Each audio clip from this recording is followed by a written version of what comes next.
Tono-Bungay. Book the Fourth. The Aftermath of Tono-Bungay by H.G. Wells. Narrated by Peter Silverleaf. Chapter the First. The Stick of the Rocket. 1. That evening I talked with my uncle in the Hardingham for the last time. The atmosphere of the place had altered quite shockingly. Instead of the crowd of importunate courtiers, there were just half a dozen uninviting men, journalists waiting for an interview. Roper, the big commissionaire, was still there, but now indeed he was defending my uncle from something more than time-wasting intrusions. I found the little man alone in the inner office, pretending to work, but really brooding. He was looking yellow and deflated. "Lord," he said at the sight of me, "you're lean, George. It makes that scar of yours show up." We regarded each other gravely for a time.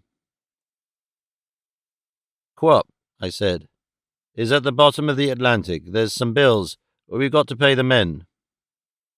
"Seen the papers?" "Read 'em all in the train." "At bay," he said. "I've been at bay for a week, yelping round me, and me facing the music. I'm feeling a bit tired." He blew and wiped his glasses. "My stomach isn't what it was," he explained. "One finds it these times. How did it all happen, George? Your Marconigram, it took me in the wind a bit." I told him concisely. He nodded to the paragraphs of my narrative, and at the end he poured himself something from a medicine bottle into a sticky little wine-glass and drank it. I became aware of the presence of drugs, of 3 or 4 small bottles before him among his disorder of papers, of a faint, elusively familiar odour in the room. "Yes," he said, wiping his lips and recorking the bottle. "You've done your best, George. The luck's been against us." He reflected, bottle in hand. "Sometimes the luck goes with you, and sometimes it doesn't. Sometimes it doesn't. And then where are you? Grass in the oven, fight or no fight." He asked a few questions, and then his thoughts came back to his own urgent affairs. I tried to get some comprehensive account of the situation from him, but he would not give it. "Oh, I wish I had you. I wish I'd had you, George. I've had a lot on my hands. You're clear-headed at times. What has happened?" "Oh, boom. Infernal things." "Yes, but how? I'm just off the sea, remember? It'd worry me too much to tell you now. It's tied up in a skein." He muttered something to himself and mused darkly and roused himself to say, "Besides, you better keep out of it. It's getting tight. Get 'em talking. Go down to Crest Hill and fly. That's your affair." For a time his manner set free queer anxieties in my brain again. I will confess that the Maudit Island nightmare of mine returned, and as I looked at him, his hand went out for the drug again. "Stomach, George," he said. "I've been fighting on that. Every man fights on something, gives way somewheres, head, heart, liver, something. Gives way somewhere. Napoleon did at last. All through the Waterloo campaign, his stomach. It wasn't a stomach. Worse than mine, no end." The mood of depression passed as the drug worked within him. His eyes brightened. He began to talk big. He began to dress up the situation for my eyes, to recover what he had admitted to me.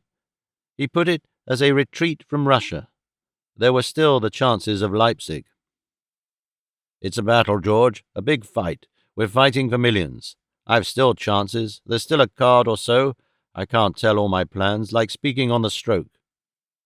"You might," I began. "I can't, George. It's like asking to look at some embryo. You got to wait. I know, in a sort of way, I know. But to tell it, no.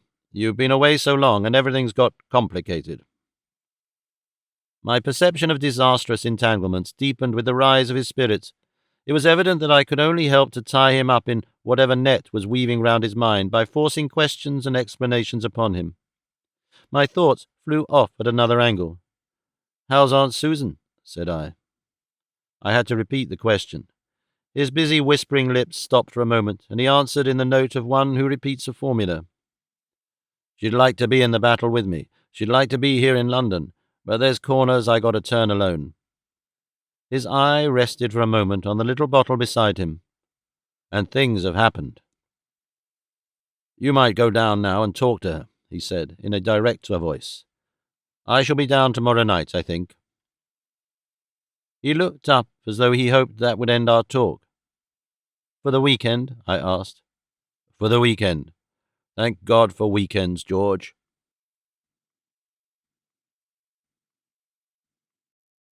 2. My return home to Lady Grove was a very different thing from what I had anticipated when I had got out to sea with my load of quap and fancied the perfect filament was safe within my grasp. As I walked through the evening light along the downs, the summer stillness seemed like the stillness of something newly dead. There were no lurking workmen any more, no cyclists on the high road. Cessation was manifest everywhere. There had been, I learnt from my aunt, a touching and quite voluntary demonstration when the Crest Hill work had come to an end and the men had drawn their last pay. They had cheered my uncle and hooted the contractors and Lord Boom. I cannot now recall the manner in which my aunt and I greeted one another. I must have been very tired there, but whatever impression was made has gone out of my memory. But I recall very clearly how we sat at the little round table near the big window that gave on the terrace and dined and talked. I remember her talking of my uncle. She asked after him and whether he seemed well. "I wish I could help," she said, "but I've never helped him much, never. His way of doing things was never mine. And since he began to get so rich, he's kept things from me. In the old days, it was different. There he is. I don't know what he's doing. He won't have me near him. More's kept from me than anyone. The very servants won't let me know. They try and stop the worst of the papers, Boom's things, from coming upstairs. I suppose they've got him in a corner, George. Poor old Teddy. Poor old Adam and Eve we are, official receivers with flaming swords to drive us out of our garden. I'd hoped we'd never have another trek. Well, anyway, it won't be Crest Hill, but it's hard on Teddy. He must be in such a mess up there, poor old chap. I suppose we can't help him. I suppose we'd only worry him. Have some more soup, George, while there is some." The next day was one of those days of strong perception that stand out clear in one's memory when the common course of days is blurred. I can recall now the awakening in the large familiar room that was always kept for me, and how I lay staring at its chintz-covered chairs, its spaced fine furniture, its glimpse of the cedars without, and the thought that all this had to end. I have never been greedy for money, I have never wanted to be rich, but I felt now an immense sense of impending deprivation. I read the newspapers after breakfast, I and my aunt together, and then I walked up to see what Cothope had done in the matter of Lord Roberts B. Never before had I appreciated so acutely the ample brightness of the Lady Grove gardens, the dignity and wide peace of all about me. It was one of those warm mornings in late May that have won all the glory of summer without losing the gay delicacy of spring. The shrubbery was bright with laburnum and lilac. The beds swarmed with daffodils and narcissi, with lilies of the valley in the shade. I went along the well-kept paths among the rhododendra and through the private gate into the woods where the bluebells and common orchid were in profusion. Never before had I tasted so completely the fine sense of privilege and ownership. And all this has to end, I told myself. All this has to end. Neither my uncle nor I made any provision for disaster. All we had was in the game, and I had little doubt now of the completeness of our ruin. For the first time in my life since he had sent me that wonderful telegram of his, I had to consider that common anxiety of mankind. Employment. I had to come off my magic carpet and walk once more in the world. And suddenly I found myself at the cross drives where I had seen Beatrice for the first time after so many years. It is strange, but so far as I can recollect, I had not thought of her once since I had landed at Plymouth. No doubt she had filled the background of my mind, but I do not remember one definite, clear thought. I had been intent on my uncle and the financial collapse. It came like a blow in the face now. All that, too, had to end. Suddenly I was filled with the thought of her and a great longing for her. What would she do when she realized our immense disaster? What would she do? How would she take it? It filled me with astonishment to realize how little I could tell. Should I perhaps presently happen upon her? I went on through the plantations and out upon the downs, and thence I saw Cothope, with a new glider of his own design, soaring downwind to my old familiar grounding place. To judge by its long rhythm, it was a very good glider. Like Cothope's cheek, thought I, to go on with research. I wonder if he's keeping notes. But all this will have to stop. He was sincerely glad to see me. It's been a rum go, he said.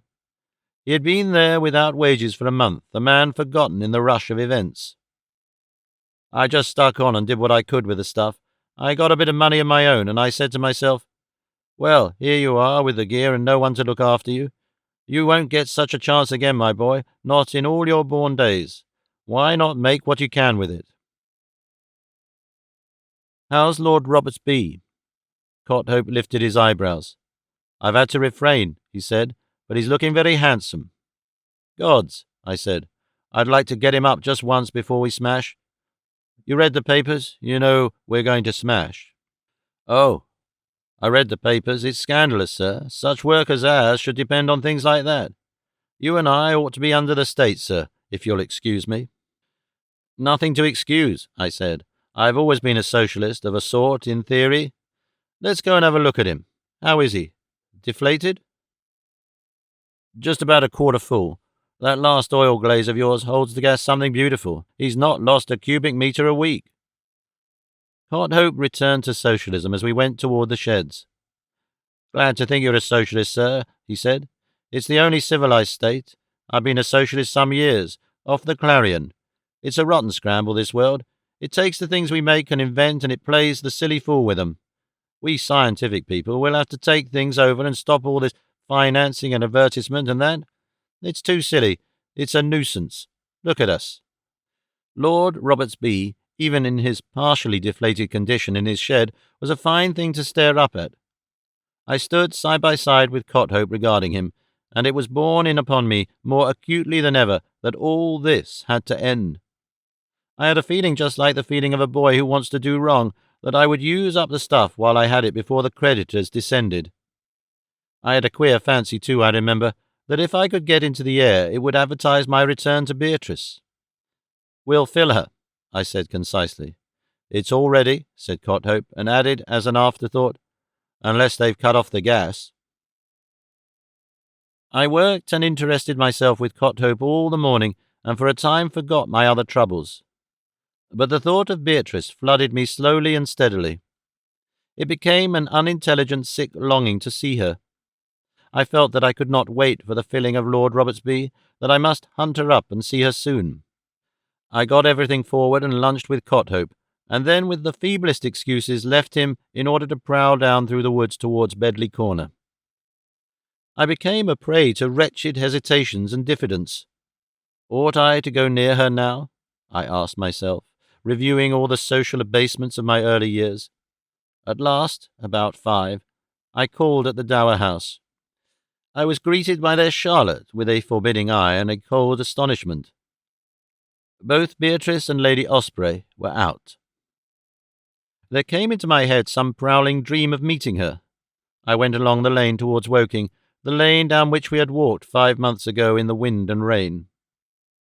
I mooned for a time in our former footsteps, then swore and turned back across the fields, and then conceived a distaste for Cothope and went downward. At last I found myself looking down on the huge abandoned masses of the Crest Hill house. That gave my mind a twist into a new channel. My uncle came uppermost again. What a strange, melancholy emptiness of intention that stricken enterprise seemed in the even evening sunlight. What vulgar magnificence and crudity and utter absurdity! It was as idiotic as the pyramids. I sat down on the stile, staring at it as though I had never seen that forest of scaffold poles, that waste of walls and bricks and plaster and shaped stones, that wilderness of broken soil and wheeling tracks and dumps before. It struck me suddenly as the compactest image and sample of all that passes for progress, of all the advertisement-inflated spending, the aimless building up and pulling down, the enterprise and promise of my age. This was our fruit. This was what we had done, I and my uncle, in the fashion of our time. We were its leaders and exponents. We were the thing it most flourishingly produced. For this futility in its end, for an epoch of such futility, the solemn scroll of history had unfolded. Great God, I cried, but is this life? For this the armies drilled, for this the law was administered and the prisons did their duty, for this the millions toiled and perished in suffering, in order that a few of us should build palaces we never finished, make billiard rooms under ponds, run imbecile walls and round irrational estates, scorch about the world in motor cars, devise flying machines, play golf and a dozen such foolish games of ball, crowd into chattering dinner parties, gamble and make our lives one vast, dismal spectacle of witless waste. So it struck me then, and for a time I could think of no other interpretation. This was life. It came to me like a revelation at once incredible and indisputable, of the abysmal folly of our being.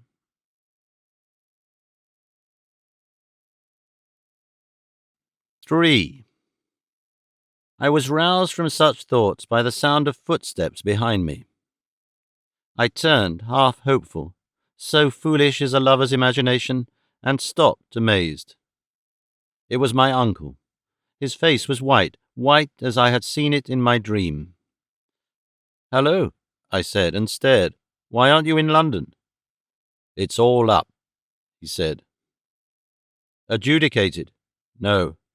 I stared at him for a moment, and then got off the stile. We stood swaying, and then came forward with a weak motion of his arms, like a man who cannot see distinctly, and caught at and leant upon the stile. For a moment we were absolutely still. He made a clumsy gesture towards the great futility below and choked. I discovered that his face was wet with tears, that his wet glasses blinded him. He put up his little fat hand and clawed them off clumsily, felt inefficiently for his pocket-handkerchief, and then, to my horror, as he clung to me, he began to weep aloud, this little old world-worn swindler. It wasn't just sobbing or shedding tears. It was crying as a child cries. It was, oh, terrible. "It's cruel," he blubbered at last. "They asked me questions. They kept asking me questions, George." He sought for utterance and spluttered. "The bloody bullies," he shouted. "The bloody bullies." He ceased to weep. He became suddenly rapid and explanatory. "It's not fair game, George. They tire you out, and I'm not well. My stomach's all wrong, and I've been and got a cold. I've always been liable to cold, and this one's on my chest. And then they tell you to speak up. They bait you and bait you and bait you. It's torture. The strain of it. You can't remember what you said. You're bound to contradict yourself. It's like Russia, George. It isn't fair play. Prominent man. I've been next to dinners with that chap, Neil. I've told him stories, and he's bitter. Sets out to ruin me. Don't ask a civil question. Bellows." He broke down again. "I've been bellowed at. I've been bullied. I've been treated like a dog. Dirty cads they are, dirty cads. I'd rather be a 3-card sharper than a barrister. I'd rather sell cat's meat in the streets. They sprung things on me this morning, things I didn't expect. They rushed me. I got it all in my hands, and then I was jumped. By Neil. Neil, I've given city tips to. Neil, I've helped Neil. I couldn't swallow a mouthful, not in the lunch hour. Couldn't face it. It's true, George, I couldn't face it. I said I'd get a bit of air and slipped out and down to the embankment. And there I took a boat to Richmond. Some Edie. I took a rowing boat when I got there, and I rowed about on the river for a bit. A lot of chaps and girls there was on the bank laughed at my shirt sleeves and top hat. To say they thought it was a pleasure trip. Fat lot of pleasure. I rowed about for a bit and came in. Then I came on here, Windsor way. And there they are in London doing what they like with me. I don't care." "But," I said, looking down at him, perplexed. "It's absconding. They'll have a warrant." "I don't understand," I said. "It's all up, George. All up and over. And I thought I'd live in that place, George, and die a lord. It's a great place, really, an imperial. If anyone has the sense to buy it and finish it, that terrace." I stood thinking him over. "Look here," I said. "What's that about? A warrant? Are you sure they'll get a warrant? I'm sorry, Uncle, but what have you done?" "Haven't I told you?" "Yes, but they won't do very much to you for that. They'll only bring you up for the rest of your examination." He remained silent for a time. At last he spoke, speaking with difficulty. "It's worse than that. I've done something. They're bound to get it out. Practically, they have got it out." "What?" "Writing things down. I done something." For the first time in his life, I believe, he felt and looked ashamed. It filled me with remorse to see him suffer so. "We've all done things," I said. "It's part of the game the world makes us play. If they want to arrest you, and you've got no cards in your hand, they mustn't arrest you." "No, that's partly why I went to Richmond, but I never thought." His little bloodshot eyes stared at Crest Hill. "That chap Whittaker right," he said. "He had his stuff ready. I haven't. Now you've got it, George. That's the sort of hole I'm in."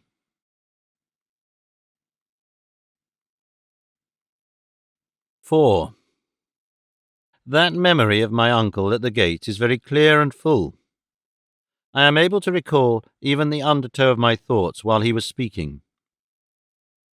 I remember my pity and affection for him in his misery growing and stirring within me, my realization that at any risk I must help him. But then comes indistinctness again. I was beginning to act. I know I persuaded him to put himself in my hands, and began at once to plan and do.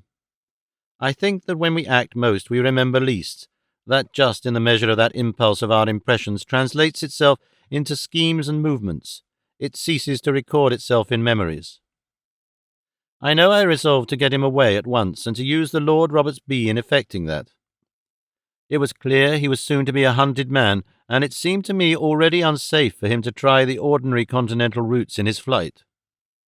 I had to evolve some scheme, and evolve it rapidly, how we might drop most inconspicuously into the world across the water. My resolve to have one flight, at least, in my airship fitted with this like hand to glove.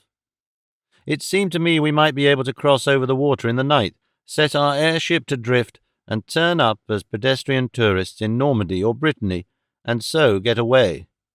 That, at any rate, was my ruling idea. I sent off Cothope with a dummy note to Woking because I did not want to implicate him, and took my uncle to the pavilion. I went down to my aunt and made a clean breast of the situation. She became admirably competent.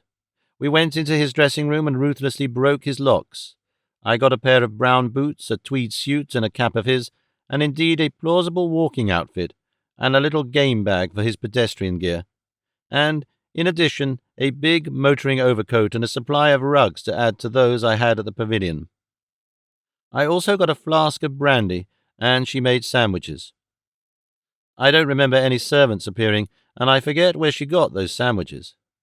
Meanwhile we talked. Afterwards I thought with what a sure confidence we talked to each other. "What's he done?" she said. "Do you mind knowing?" "No conscience left, thank God. I think forgery." There was just a little pause. "Can you carry this bundle?" she asked. I lifted it. "No woman ever has respected the law, ever," she said. "It's too silly. The things it lets you do, and then pulls you up like a mad nurse minding a child." She carried some rugs for me through the shrubbery in the darkling. "They'll think we're going mooning," she said, jerking her head at the household. "I wonder what they make of us. Criminals." An immense droning note came as if in answer to that. It startled us both for a moment. "The dears," she said. "It's the gong for dinner. But I wish I could help little Teddy, George. It's awful to think of him there with the hot eyes, red and dry, and I know the sight of me makes him feel sore. Things I said, George. If I could have seen, I'd have let him have an omnibus full of scrimmagers. I cut him. He'd never thought I meant it before. I'll help all I can, anyhow." I turned at something in her voice and got a moonlight gleam of tears upon her face. "Could she have helped?" she asked abruptly. "She? That woman. My God, I cried. Helped? Those things don't help. Tell me again what I ought to do, she said after a silence. I went over the plans I had made for communicating and the things I thought she might do. I had given her the address of a solicitor she might put some trust in. But you must act for yourself, I insisted. Roughly, I said. It's a scramble. You must get what you can for us and follow as you can. She nodded. She came right up to the pavilion and hovered for a time shyly, and then went away. I found my uncle in my sitting room in an armchair, with his feet upon the fender of the gas stove, which he had lit, and now he was feebly drunken with my whisky, and very weary in body and spirit, and inclined to be cowardly. I left me drops, he said. He changed his clothes slowly and unwillingly. I had to bully him. I had almost to shove him to the airship and tuck him up upon its wicker flat. Single-handed, I made but a clumsy start. We scraped along the roof of the shed and bent a van of the propeller, and for a time I hung underneath without his offering a hand to help me to clamber up. If it hadn't been for a sort of anchoring trolley device of cot-hopes, a sort of slip anchor running on a rail, we should never have got clear at all.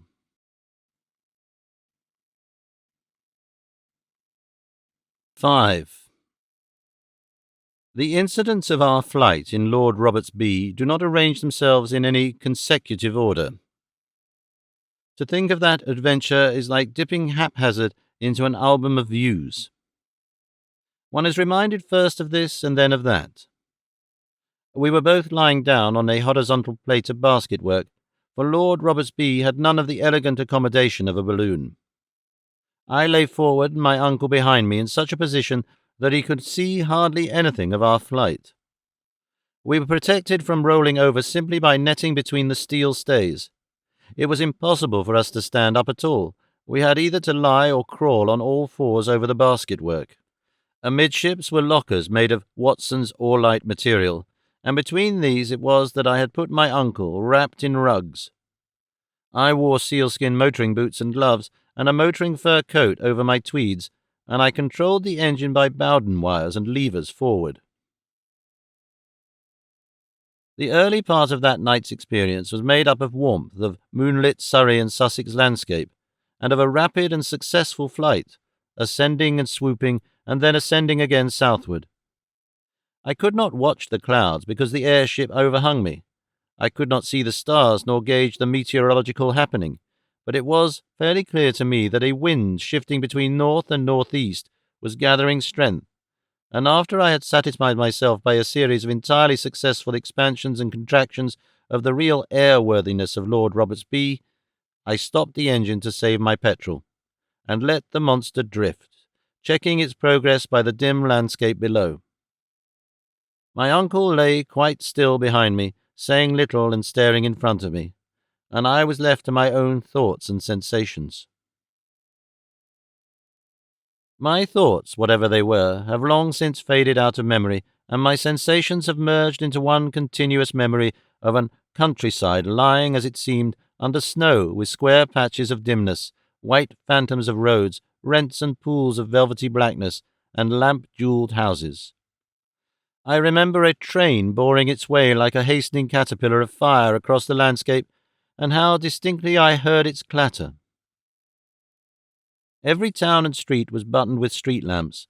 I came quite close to the South Downs near Lewes, and all the lights were out in the houses, and the people gone to bed. We left the land a little to the east of Brighton, and by that time Brighton was well abed, and the brightly lit seafront deserted. Then I let out the gas chamber to its fullest extent and rose. I like to be high above water. I do not really know what happened in the night. I think I must have dozed, and probably my uncle slept. I remember that once or twice I heard him talking in an eager, muffled voice to himself or to an imaginary court.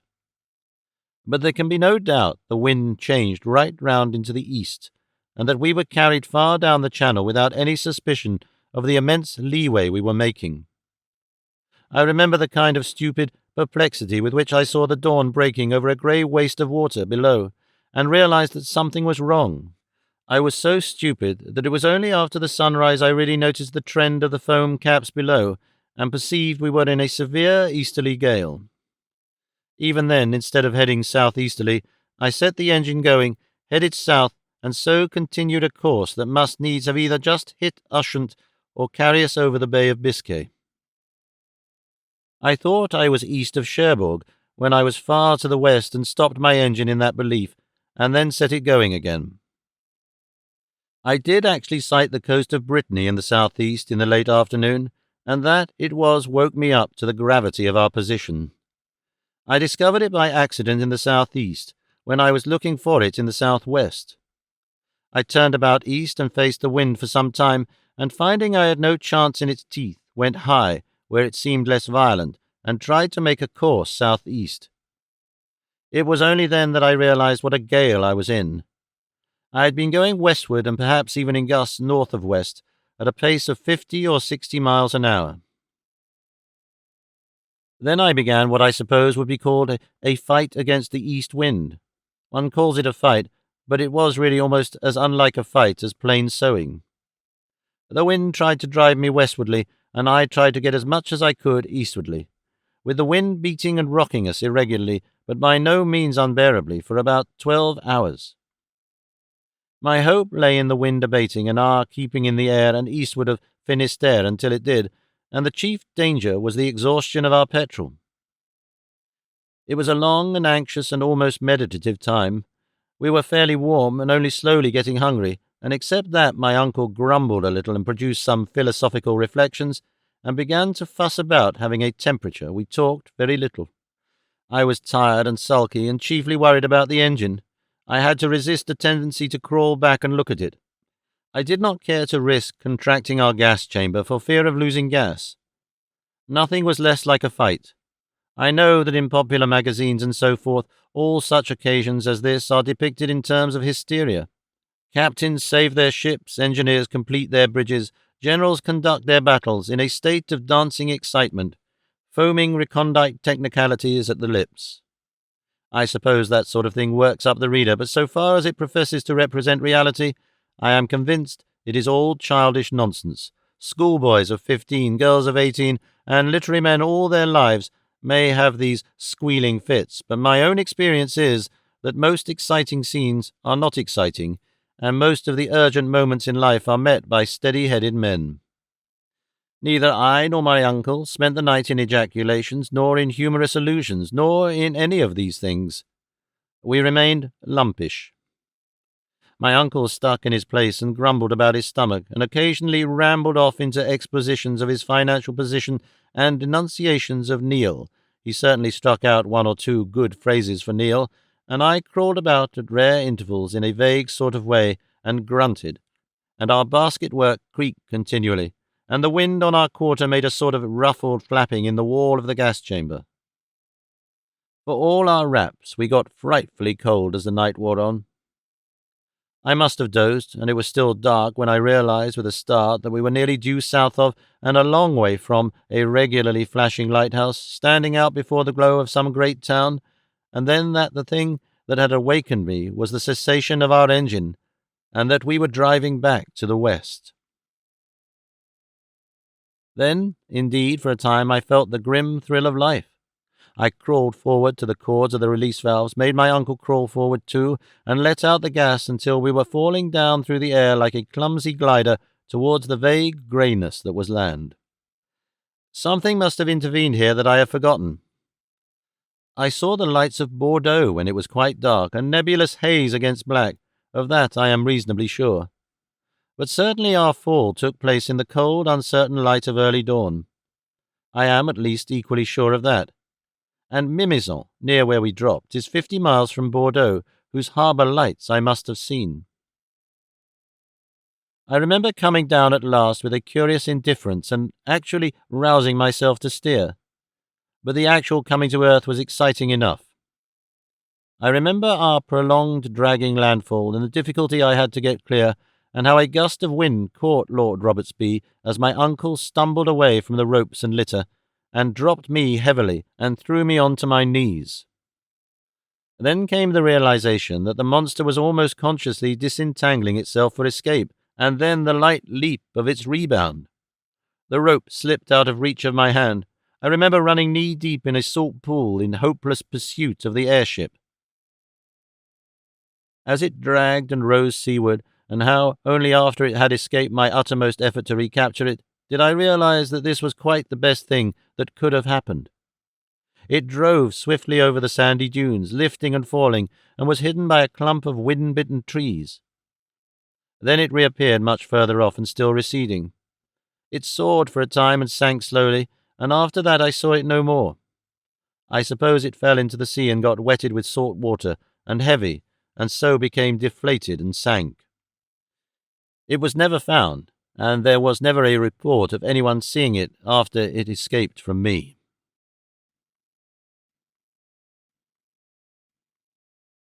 6. But if I find it hard to tell the story of our long flight through the air overseas, at least that dawn in France stands cold and clear and full.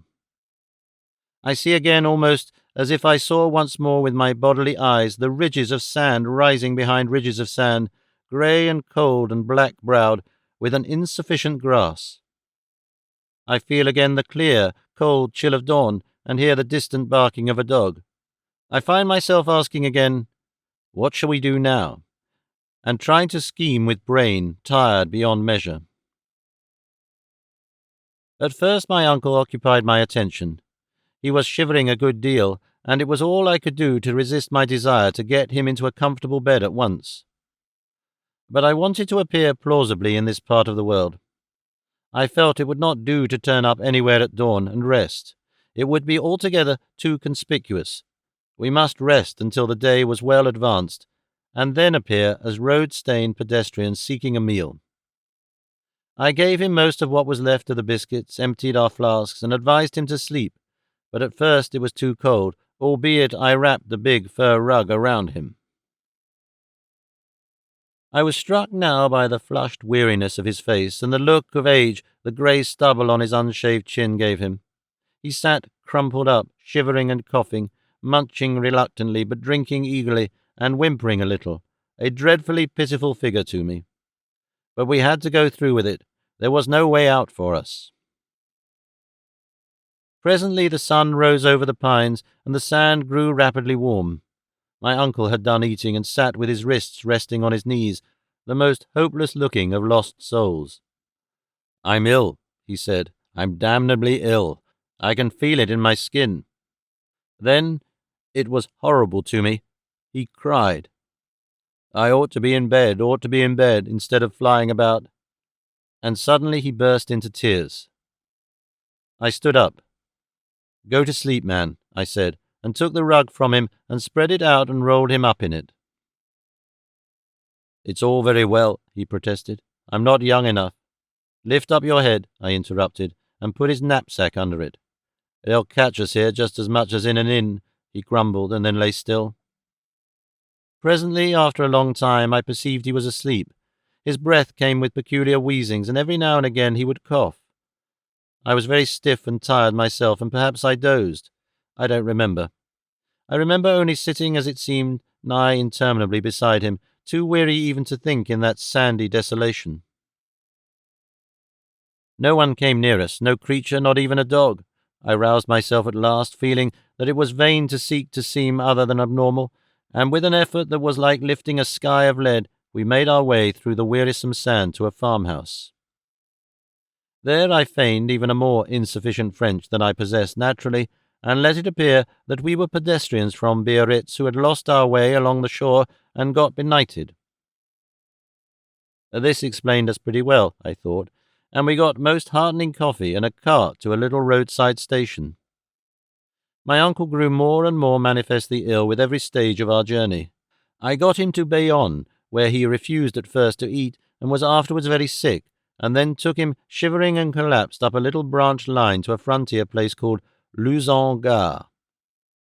We found one homely inn with 2 small bedrooms, kept by a kindly Basque woman. I got him to bed, and that night shared his room, and after an hour or so of sleep he woke up in a raging fever and with a wandering mind, cursing Neil and repeating long, inaccurate lists of figures. He was manifestly a case for a doctor, and in the morning we got one in. He was a young man from Montpellier, just beginning to practice, and very mysterious and technical and modern and unhelpful. He spoke of cold and exposure, and la grippe and pneumonia. He gave many explicit and difficult directions. I perceived it devolved upon me to organize nursing in a sick room. I installed a religieuse in the second bedroom of the inn, and took a room for myself in the inn of Port de Luzon, a quarter of a mile away.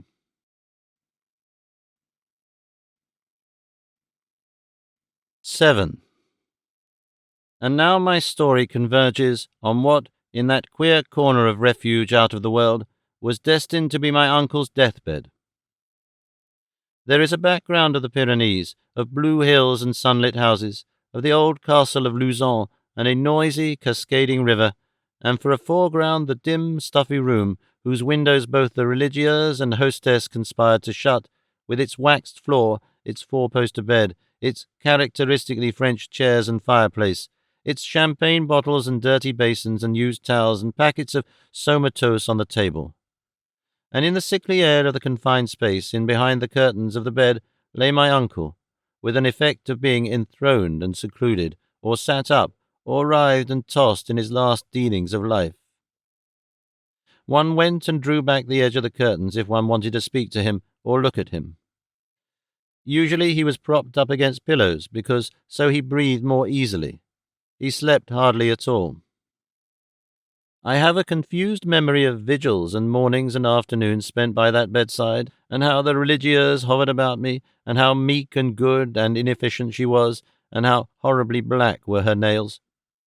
Other figures come and go, and particularly the doctor, a young man, plumply rococo, in bicycling dress, with fine waxen features, a little pointed beard, and the long black frizzy hair and huge tie of a minor poet. Bright and clear-cut and irrelevant are memories of the Basque hostess of my uncle's inn, and of the family of Spanish people who entertained me and prepared the most amazingly elaborate meals for me, with soup and salad and chicken and remarkable sweets. They were all very kind and sympathetic people, systematically so, and constantly, without attracting attention, I was trying to get newspapers from home. My uncle is central to all these impressions. I have tried to make you picture him, time after time, as the young man at the Wimblehurst chemist shop, as the shabby assistant in Tottenham Court Road, as the adventurer of the early days of Tono-Bungay, as the confident, preposterous plutocrat.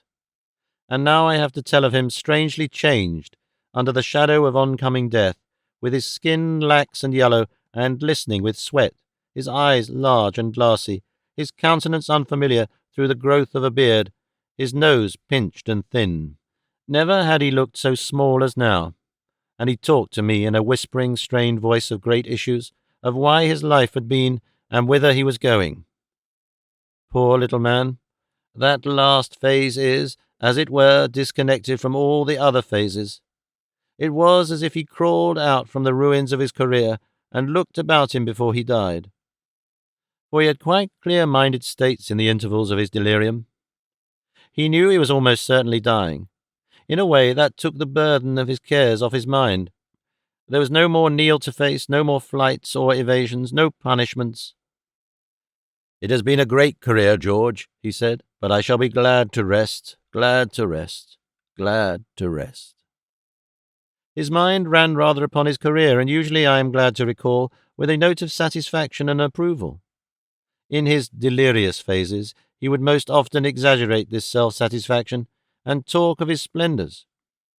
He would pluck at the sheet and stare before him, and whisper half-audible fragments of sentences.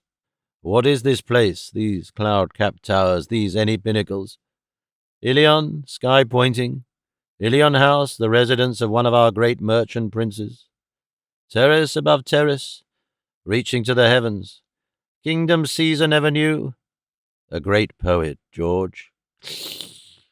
Kingdom Caesar never knew. Under entirely new management. Greatness, millions, universities. He stands on the terrace, on the upper terrace, directing, by the globe, directing the trade." It was hard at times to tell when his sane talk ceased and his delirium began. The secret springs of his life, the vain imaginations were revealed. I sometimes think that all the life of man sprawls abed, careless and unkempt, until it must needs clothe and wash itself and come forth seemly in act and speech for the encounter with one's fellow men. I suspect that all things unspoken in our souls partake somewhat of the laxity of delirium and dementia. Certainly from those slimy, tormented lips above the bristling grey beard came nothing but dreams and disconnected fancies. Sometimes he raved about Neil, threatened Neil. "What has he got invested?" he said. "Does he think he can escape me?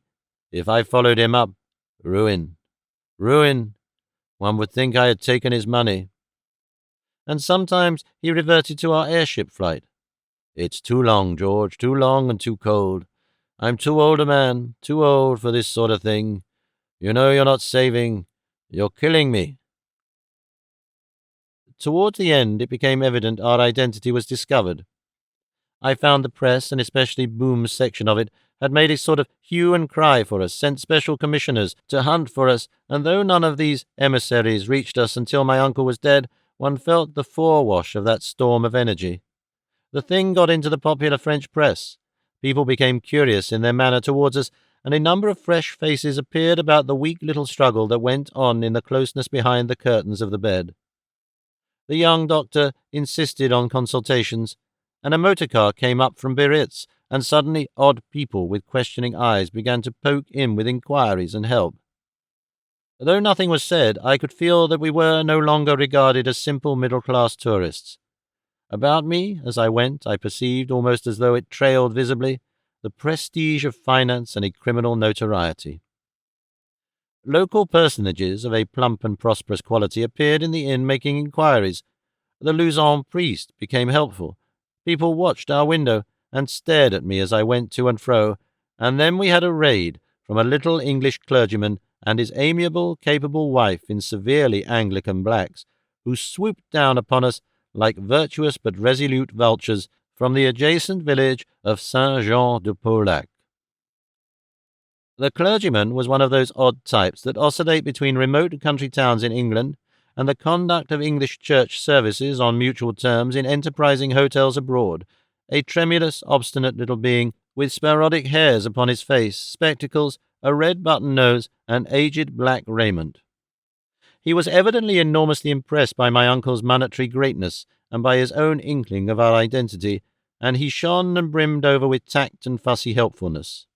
He was eager to share the watching of the bedside with me. He proffered services with both hands, and as I now getting into touch with affairs in London again and trying to disentangle the gigantic details of the smash from the papers I had succeeded in getting from Biarritz, I accepted his offers pretty generously and began the studies in modern finance that lay before me.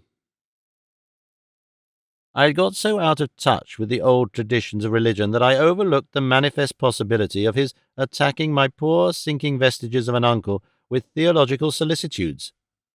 My attention was called to that, however, very speedily by a polite but urgent quarrel between himself and the Basque landlady as to the necessity of her hanging a cheap crucifix in the shadow over the bed, where it might catch my uncle's eye, where, indeed, I found it had caught his eye. "Good Lord!" I cried. "Is that still going on?"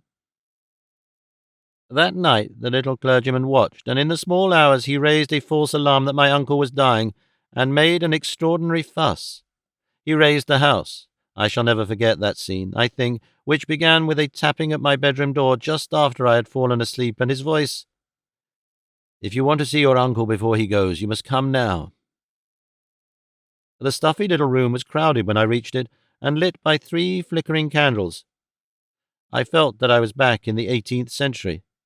There lay my poor uncle amidst indescribably tumbled bedclothes, weary of life beyond measure, weary and rambling, and the little clergyman trying to hold his hand and his attention, and repeating over and over again, "Mr. Ponderevo, Mr. Ponderevo, it is all right. It is all right. Only believe. Believe on me, and ye shall be saved."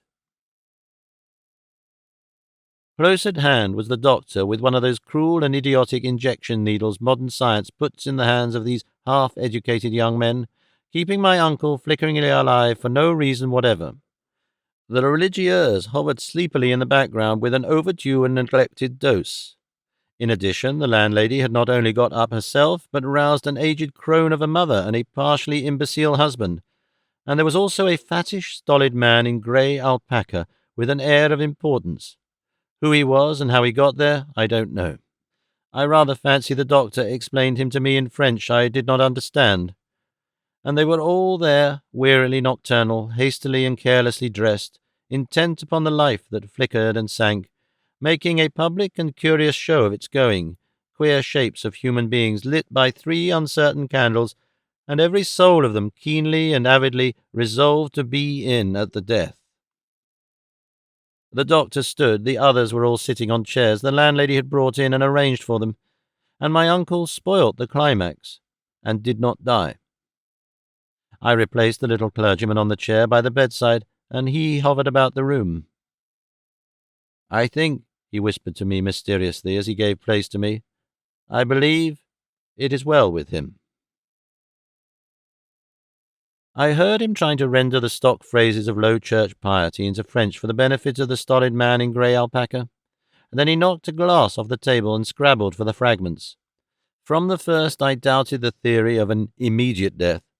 I consulted the doctor in urgent whispers. I turned round to get champagne and nearly fell over the clergyman's legs. He was on his knees at the additional chair the Basque landlady had got on my arrival, and he was praying aloud, "O Heavenly Father, have mercy on this thy child." I hustled him up and out of the way, and in another minute he was down at another chair, praying again, and barring the path of the religieurs, who had found me the corkscrew. Something put into my head that tremendous blasphemy of Carlyle's about the last mew of a drowning kitten. He found a third chair vacant presently. It was as if he was playing a game. "Good heavens," I said, "we must clear these people out." And with a certain urgency I did.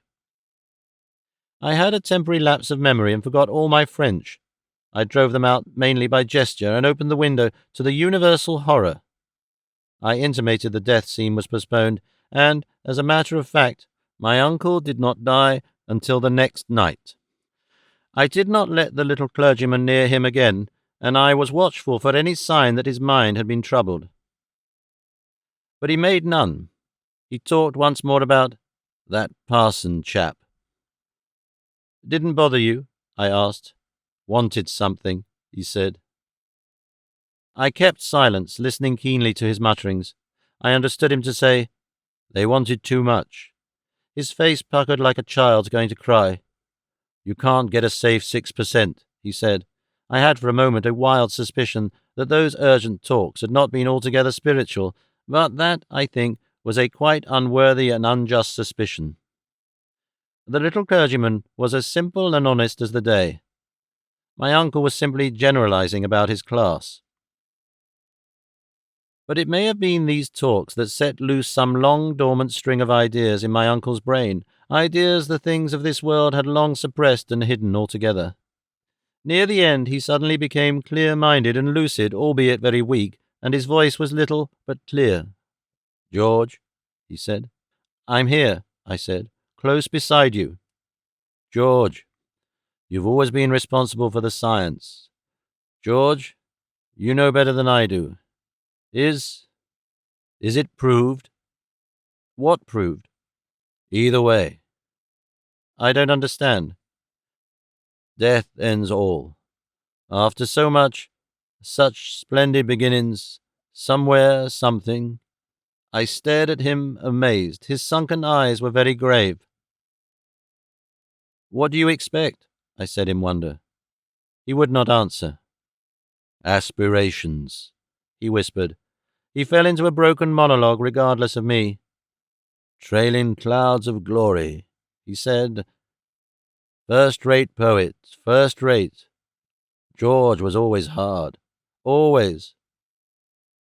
For a long time there was silence. Then he made a gesture that he wished to speak. "Seems to me, George." I bent my head down, and he tried to lift his hand to my shoulder. I raised him a little on his pillows and listened. "Seems to me, George, always, there must be something in me that won't die." He looked at me as though the decision rested with me. "I think," he said, "something." Then for a moment his mind wandered. "Just a little link," he whispered almost pleadingly, and lay quite still, but presently he was uneasy again. "Some other world." "Perhaps," I said. "Who knows?"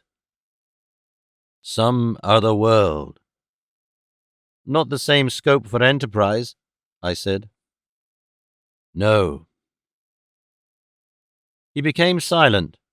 I sat leaning down to him, and following out my own thoughts, and presently the religieuse resumed her periodic conflict with the window fastening. For a time he struggled for breath. It seemed such nonsense that he should have to suffer so. Poor, silly little man. "George," he whispered, and his weak little hand came out. "Perhaps." He said no more, but I perceived from the expression of his eyes that he thought the question had been put. "Yes, I think so," I said stoutly. "Aren't you sure?" "Oh, practically sure," said I, and I think he tried to squeeze my hand. And there I sat, holding his hand tight, and trying to think what seeds of immortality could be found in all his being, what sort of ghost there was in him to wander out into the bleak immensities. Queer fancies came to me. He lay still for a long time, save for a brief struggle or so for breath, and ever and again I wiped his mouth and lips. I fell into a pit of thought. I did not remark at first the change that was creeping over his face. He lay back on his pillow, made a faint sound that ceased, and presently, and quite quietly, he died. Greatly comforted by my assurance. I do not know when he died. His hand relaxed insensibly. Suddenly, with a start, with a shock, I found that his mouth had fallen open, and that he was dead.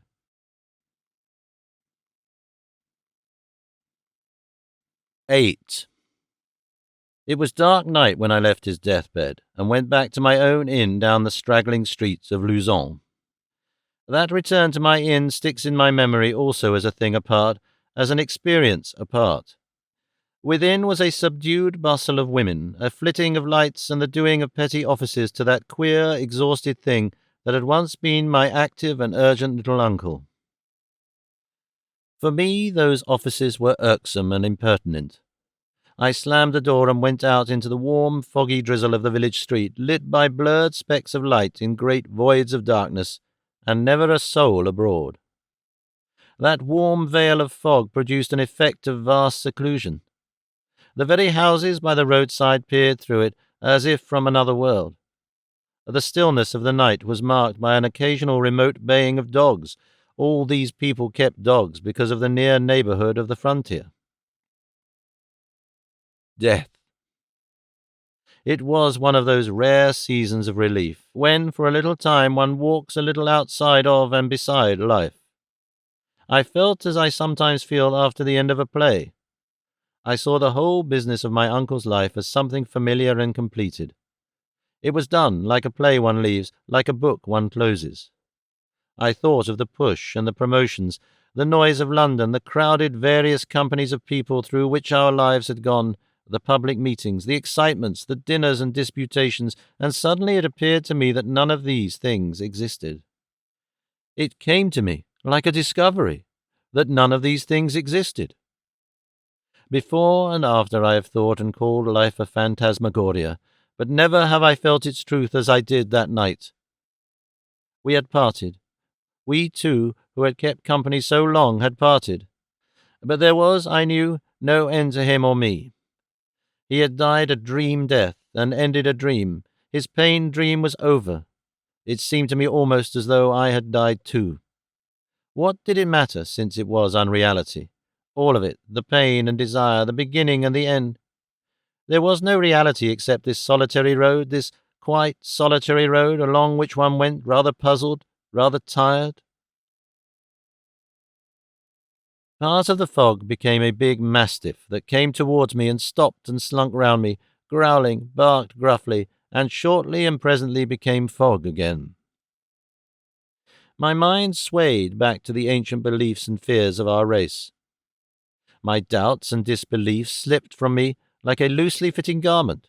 I wondered, quite simply, what dogs bayed about the path of that other walker in the darkness, what shapes, what lights, it might be, loomed about him as he went his way from our last encounter on earth, along the paths that are real, and the way that endures for ever.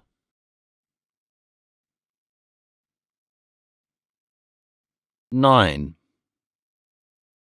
Last belated figure in that grouping round my uncle's deathbed is my aunt. When it was beyond all hope that my uncle could live, I threw aside whatever concealment remained to us and telegraphed directly to her. But she came too late to see him living. She saw him calm and still, strangely unlike his habitual garrulous animation and unfamiliar inflexibility. "It isn't like him," she whispered, awed by this alien dignity. I remember her chiefly as she talked and wept upon the bridge below the old castle. We had got rid of some amateurish reporters from Biarritz, and had walked together in the hot morning sunshine down through Port Luzon. There for a time we stood leaning on the parapet of the bridge and surveying the distant peaks, the rich blue masses of the Pyrenees. For a long time we said nothing, and then she began talking. "Life's a rum go, George," she began. "Who would have thought, when I used to darn your stockings at old Wimblehurst, that this would be the end of the story? It seems far away now, that little shop, his and my first home. The glow of the bottles, the big coloured bottles. Do you remember how the light shone on the mahogany drawers? The little gilt letters? Old Armitage and Snap, I can remember it all, bright and shining, like a Dutch picture. Real, and yesterday. And here we are in a dream. You a man and me an old woman, George. And poor little Teddy, who used to rush about and talk, making that noise he did. Oh!" She choked, and the tears flowed unrestrained. She wept, and I was glad to see her weeping. She stood leaning over the bridge, her tear-wet handkerchief gripped in her clenched hand. Just an hour in the old shop again, and him talking, before things got done, before they got hold of him, and fooled him. Men oughtn't be so tempted with business and things. "They didn't hurt him, George?" she asked suddenly. For a moment I was puzzled. "Here, I mean." "No," I lied stoutly, suppressing the memory of that foolish injection needle I had caught the young doctor using. "I wonder, George, if they'll let him talk in heaven." She faced me. "Oh, George, dear, my heart aches, and I don't know what I say and do. Give me your arm to lean on. It's good to have you, dear, and lean upon you. Yes, I know you care for me. That's why I'm talking. We've always loved one another and never said anything about it, and you understand and I understand. But my heart's torn to pieces by this, torn to rags, and things drop out I've kept in it. It's true he wasn't a husband much for me at the last, but he was my child, George. He was my child and all my children, my silly child, and life has knocked him about for me, and I've never had a say in the matter, never a say. It's puffed him up and smashed him like an old bag under my eyes. I was clever enough to see it, not clever enough to prevent it, and all I could do was to jeer. I had to make what I could of it, like most people, like most of us, but it wasn't fair, George. It wasn't fair. Life and death, great serious things. Why couldn't they leave him alone and his lies and ways? If we could see the lightness of it, why couldn't they leave him alone?" she repeated in a whisper as he went towards the inn.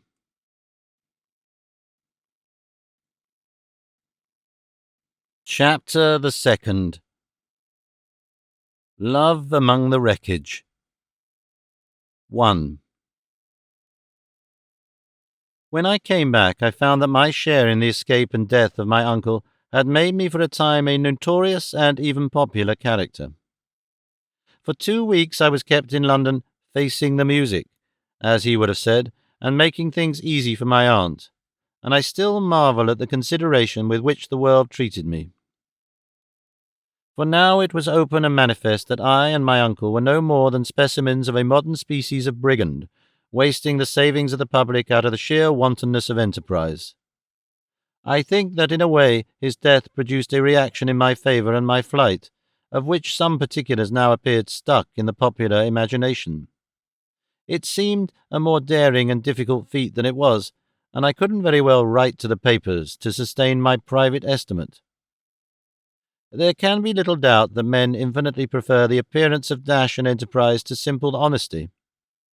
No one believed I was not an arch plotter in his financing, yet they favoured me. I even got permission from the trustee to occupy my chalet for a fortnight while I cleared up the mass of papers, calculations, notes of work, drawings, and the like that I left in disorder when I started on that impulsive raid upon the Mordaunt quap heaps. I was there alone. I got work for Courthope with the Ilchesters, for whom I now build these destroyers. They wanted him at once, and he was short of money, so I let him go and managed very philosophically by myself. But I found it hard to fix my attention on aeronautics. I had been away from the work for a full half-year and more, a half-year crowded with intense, disconcerting things. For a time my brain refused these fine problems of balance and adjustment altogether. It wanted to think about my uncle's dropping jaw, my aunt's reluctant tears, about dead negroes and pestilential swamps, about the evident realities of cruelty and pain, about life and death. Moreover, it was weary with the frightful pile of figures and documents at the Hardingham, a task to which this raid to Lady Grove was simply an interlude. And there was Beatrice. On the second morning, as I sat out upon the veranda, recalling memories and striving in vain to attend to some too succinct pencil notes of Courthope's, Beatrice rode up suddenly from behind the pavilion and pulled rein and became still. Beatrice, a little flushed from riding and sitting on a big black horse. I did not instantly rise. I stared at her. "You," I said. She looked at me steadily. "Me," she said. I did not trouble about any civilities. I stood up and asked point-blank a question that came into my head. "Whose horse is that?" I said. She looked me in the eyes. "Carnaby's," she answered. "How did you get here?" "This way?" "The wall's down." "Down? Already?" "A great bit of it between the plantations." "And you rode through and got here by chance?" "I saw you yesterday, and I rode over to see you." I had now come close to her and stood looking up into her face. "I'm a mere vestige," I said. She made no answer, but remained regarding me steadfastly with a curious air of proprietorship. "You know I'm the living survivor now of the great smash. I'm rolling and dropping down through all the scaffolding of the social system. It's all a chance whether I roll out free at the bottom or go down a crack into the darkness out of sight for a year or two." "The sun," she remarked irrelevantly, "has burnt you." "I'm getting down." She swung herself down into my arms and stood beside me face to face. "Where's Courthope?" she asked. "Gone." Her eyes flitted to the pavilion and back to me. We stood close together, extraordinarily intimate and extraordinarily apart. "I've never seen this cottage of yours," she said, "and I want to." She flung the bridle of her horse round the veranda post, and I helped her tie it. "Did you get what you went for to Africa?" she asked. "No," I said. "I lost my ship." "And that lost everything?" "Everything." She walked before me into the living room of the chalet, and I saw that she gripped her riding whip very tightly in her hand. She looked about her for a moment, and then at me. "It's comfortable," she remarked. Our eyes met in a conversation very different from the one upon our lips. A sombre glow surrounded us, drew us together. An unwanted shyness kept us apart. She roused herself, after an instant's pause, to examine my furniture. "You have chintz curtains. I thought men were too feckless to have curtains without a woman. But of course your aunt did that. And a couch and a brass fender and— Is that a pianola? That is your desk. I thought men's desks were always untidy and covered with dust and tobacco ash." She flitted to my colour prints and my little case of books. Then she went to the pianola. I watched her intently. "Does this thing play?" she said. "What?" I asked. "Does this thing play?" I roused myself from my preoccupation. "Like a musical gorilla with fingers all of one length, and a sort of soul. It's all the world of music to me." "What do you play?" "Beethoven. When I want to clear up my head while I'm working. He is how one would always like to work. Sometimes Chopin, those others, but Beethoven. Beethoven mainly, yes." Silence again between us. She spoke with an effort. "Play me something." She turned from me and explored the rack of music rolls, became interested and took a piece. The first part of the Kreutzer Sonata, hesitated.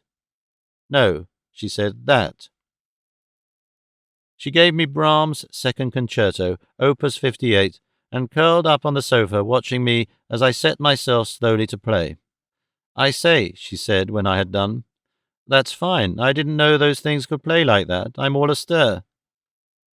She came and stood over me, looking at me. "I'm going to have a concert," she said abruptly, and laughed uneasily and hovered at the pigeonholes. Now, what shall I have?" She chose more of Brahms. Then we came to the Kreutzer Sonata. It is queer how Tolstoy has loaded that with suggestions, debauched it, made it a scandalous and intimate symbol. When I had played the first part of that, she came up to the pianola and hesitated over me. I sat stiffly, waiting. Suddenly she seized my downcast head and kissed my hair. She caught at my face between her hands and kissed my lips. I put my arms about her and we kissed together. I sprang to my feet and clasped her. "Beatrice," I said, "Beatrice." "My dear," she whispered, nearly breathless, with her arms about me.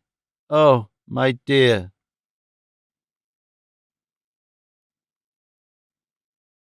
2.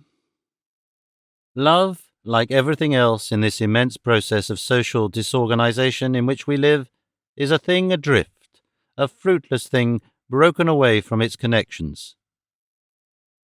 I tell of this love affair here because of its irrelevance, because it is so remarkable that it should mean nothing and be nothing except itself.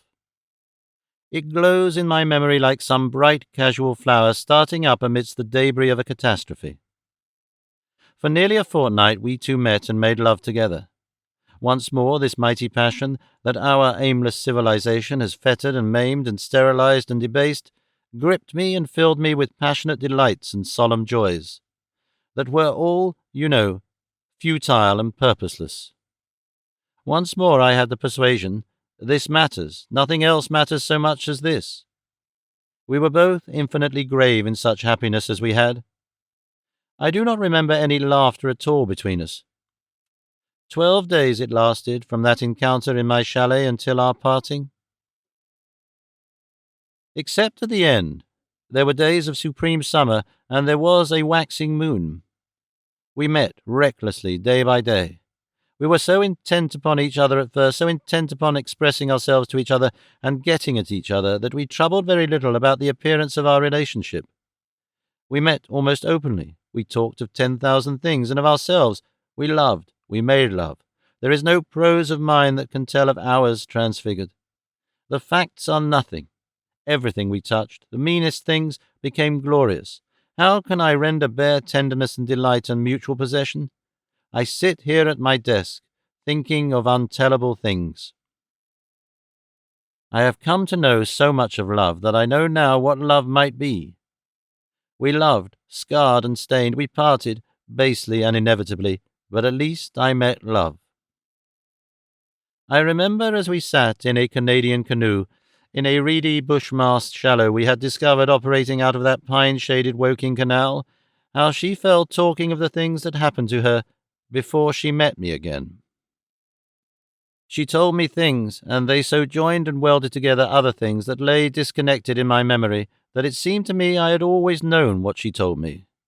And yet, indeed, I had not known nor suspected it, save perhaps for a luminous transitory suspicion ever and again.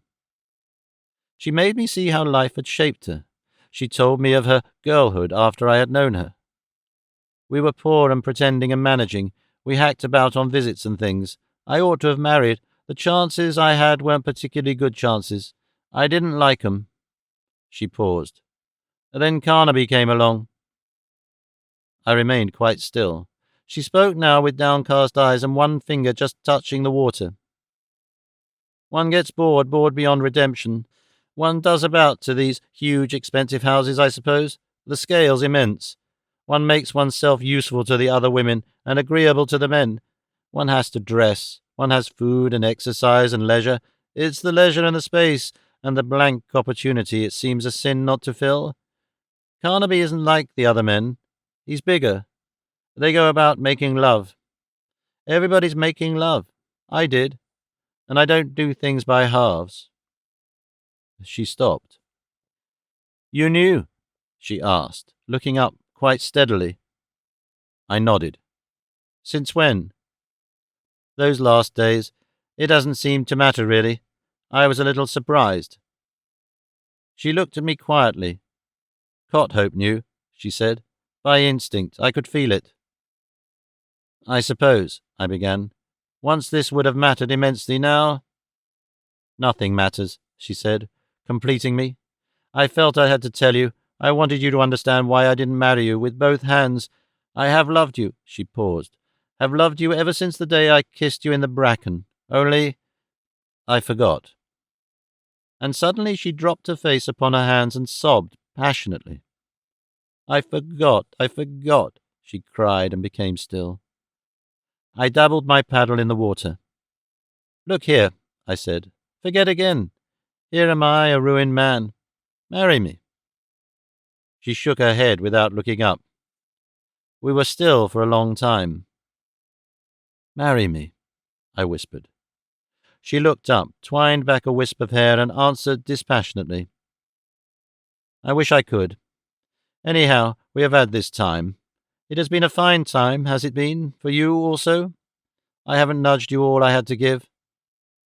It's a poor gift, except for what it means and might have been, but we are near the end of it now. Why? I asked. Marry me. Why should we two? You think, she said, I could take courage and come to you and be your everyday wife while you work and are poor? Why not? Said I. She looked at me gravely with extended finger. Do you really think that of me? Haven't you seen me all? I hesitated. Never once have I really meant marrying you, she insisted. Never once. I fell in love with you from the first, but when you seemed a successful man, I told myself I wouldn't. I was lovesick for you, and you were so stupid I came near to it then. But I knew I wasn't good enough. What could I have been to you? A woman with bad habits and bad associations, a woman smirched. And what could I do for you, or be to you? If I wasn't good enough to be a rich man's wife, I'm certainly not good enough to be a poor one's. Forgive me for talking sense to you now, but I wanted to tell you this somehow. She stopped at my gesture. I sat up, and the canoe rocked with my movement. I don't care, I said. I want to marry you and make you my wife. No, she said, don't spoil things. That is impossible. Impossible? Think, I can't do my own hair. Do you mean you will get me a maid? Good God, I cried, disconcerted beyond measure. Won't you learn to do your own hair for me? Do you mean to say you can love a man? She flung out her hands at me. Don't spoil it, she cried. I have given you all I have. I have given you all I can. If I could do it, if I was good enough to do it, I would. But I am a woman spoilt and ruined, dear, and you are a ruined man.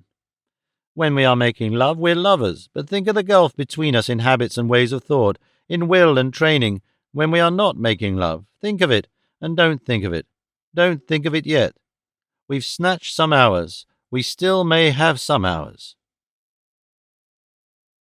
She suddenly knelt forward toward me with a glowing darkness in her eyes. Who cares if it upsets? She cried. If you say another word, I will kiss you and go to the bottom clutching you. I'm not afraid of that. I'm not a bit afraid of that. I'll die with you. Choose a death and I'll die with you, readily. Do listen to me. I love you. I shall always love you. It's because I love you that I won't go down to become a dirty, familiar thing with you amidst the grime. I've given all I can. I've had all I can. Tell me. And she crept nearer. Have I been like the dusk to you, like the warm dusk? Is there magic still? Listen to the ripple of water from your paddle. Look at the warm evening light in the sky. Who cares if the canoe upsets? Come nearer to me. Oh, my love, come near. So. She drew me to her, and our lips met.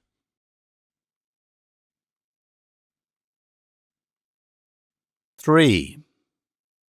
I asked her to marry me once again. It was our last morning together, and we had met very early, about sunrise, knowing that we were to part. No sun shone that day. The sky was overcast, the morning chilly and lit by a clear, cold, spiritless light. A heavy dampness in the air verged close on rain. When I think of that morning, it has always the quality of greying ashes wet with rain. Beatrice, too, had changed. The spring had gone out of her movement. It came to me for the first time that some day she might grow old. She had become one flesh with the rest of common humanity. The softness had gone from her voice and manner. The dusky magic of her presence had gone. I saw these things with perfect clearness, and they made me sorry for them and for her. But they altered my love not a whit, abated it nothing. And when we had talked awkwardly for half a dozen sentences, I came dully to my point.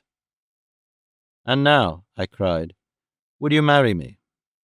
"No," she said, "I shall keep to my life here." I asked her to marry me in a year's time. She shook her head. "This world is a soft world," I said, "in spite of my present disasters. I know now how to do things. If I had you to work for, in a year I could be a prosperous man." "No," she said, "I will put it brutally. I shall go back to Carnaby." "But—" I did not feel angry. I had no sort of jealousy, no wounded pride, no sense of injury. I had only a sense of grey desolation, of hopeless cross purposes. "Look here," she said. "I've been awake all night and every night. I've been thinking of this, every moment when we have not been together. I'm not answering you on an impulse. I love you. I love you. I'll say that over 10,000 times. But here we are." "The rest of life together," I said. "It wouldn't be together. Now we are together. Now we have been together. We are full of memories. I do not feel I can ever forget a single one. Nor I. And I want to close it and leave it at that. You see, dear, what else is there to do?" She turned her white face to me. "All I know of love, all I have ever dreamt or learnt of love, I have packed into these days for you. You think we might live together and go on loving? No. For you, I will have no vain repetitions. You have had the best and all of me. Would you have us after this meet again in London or Paris or somewhere, scuffle to some wretched dressmaker's, meet in a cabinet particulier?" "No," I said. "I want you to marry me. I want you to play the game of life with me as an honest woman should. Come and live with me. Be my wife and squaw. Bear me children." I looked at her white, drawn face, and it seemed to me I might carry her yet. I spluttered for words. "My God, Beatrice," I cried. "But this is cowardice and folly. Are you afraid of life? You of all people?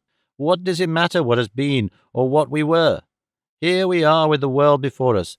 Start clean and new with me. We'll fight it through. I'm not such a simple lover that I'll not tell you plainly when you go wrong and fight our difference out with you. It's the one thing I want, the one thing I need, to have you, and more of you and more. This love-making, it's love-making. It's just part of us, an incident."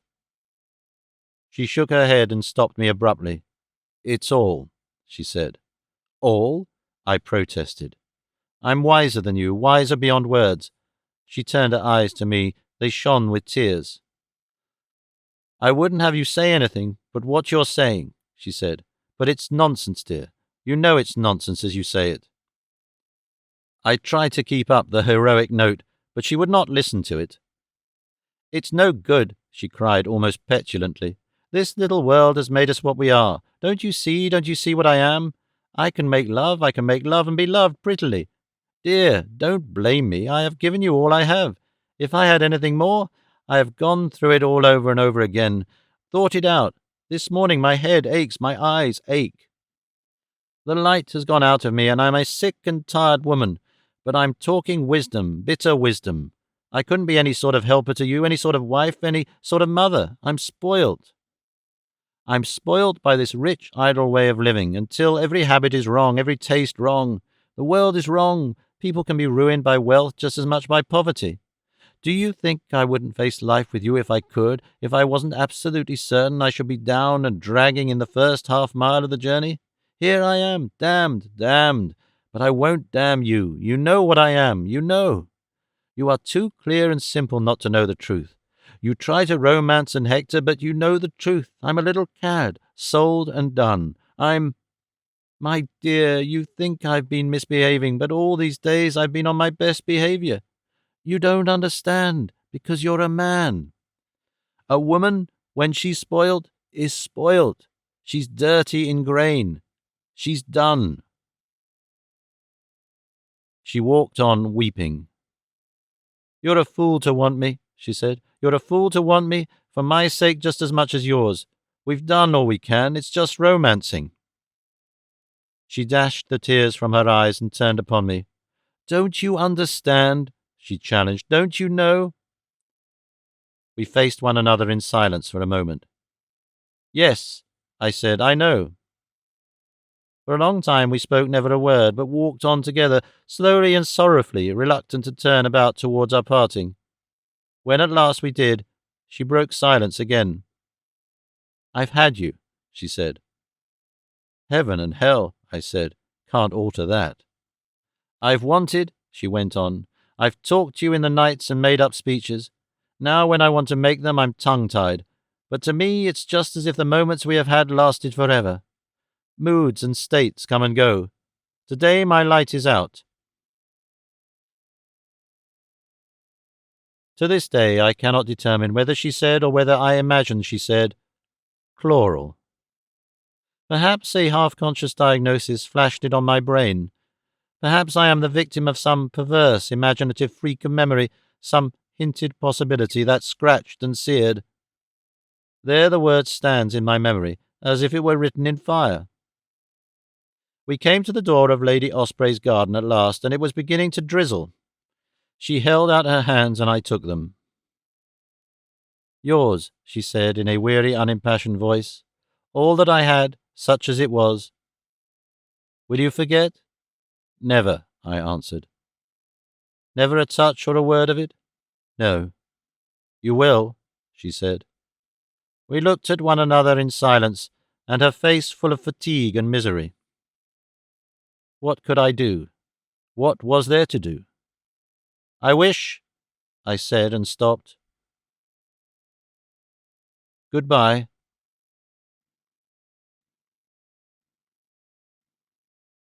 IV. That should have been the last I saw of her, but indeed I was destined to see her once again. 2 days after I was at Lady Grove, I forget altogether upon what errand, and as I walked back to the station, believing her to be gone away, she came upon me, and she was riding with Carnaby just as I had seen them first. The encounter jumped upon us unprepared. She rode by, her eyes dark in her white face, and scarcely noticed me. She winced and grew stiff at the sight of me, and bowed her head. But Carnaby, because he thought I was a broken and discomfited man, saluted me with an easy friendliness, and shouted some genial commonplace to me. They passed out of sight, and left me by the roadside. And then, indeed, I tasted the ultimate bitterness of life. For the first time I felt utter futility, and was wrung by emotion that begot no action, by shame and pity beyond words. I had parted from her dully, and I had seen my uncle break and die with dry eyes and a steady mind, but this chance sight of my lost Beatrice brought me to tears. My face was wrung, and tears came pouring down my cheeks. All the magic she had for me had changed to wild sorrow. "Oh, God," I cried, "this is too much," and turned my face after her and made appealing gestures to the beech trees and cursed at fate. I wanted to do preposterous things, to pursue her, to save her, to turn life back so that she might begin again.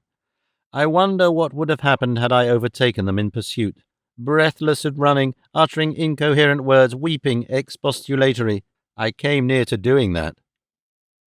There was nothing in earth or heaven to respect my curses or weeping. In the midst of it, a man who had been trimming the opposite hedge appeared and stared at me. Abruptly, ridiculously, I dissembled before him and went on and caught my train. But the pain I felt then I have felt 100 times. It is with me as I write. It haunts this book, I see. That is what haunts this book, from end to end.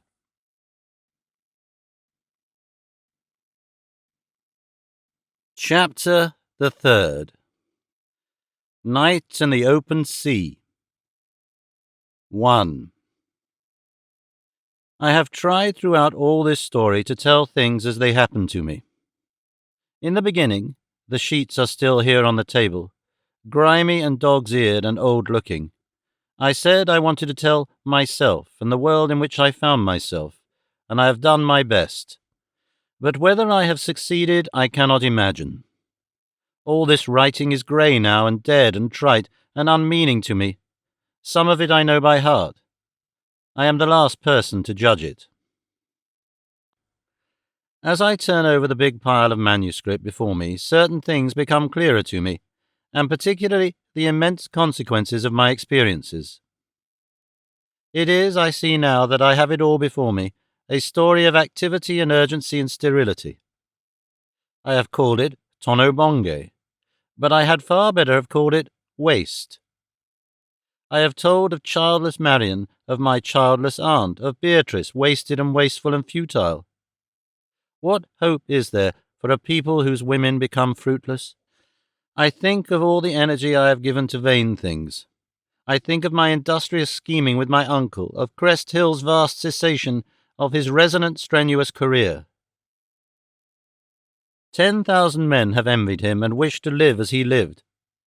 It is all one spectacle of forces running to waste, of people who use and do not replace, the story of a country hectic with a wasting, aimless fever of trade and money-making and pleasure-seeking. And now I build destroyers.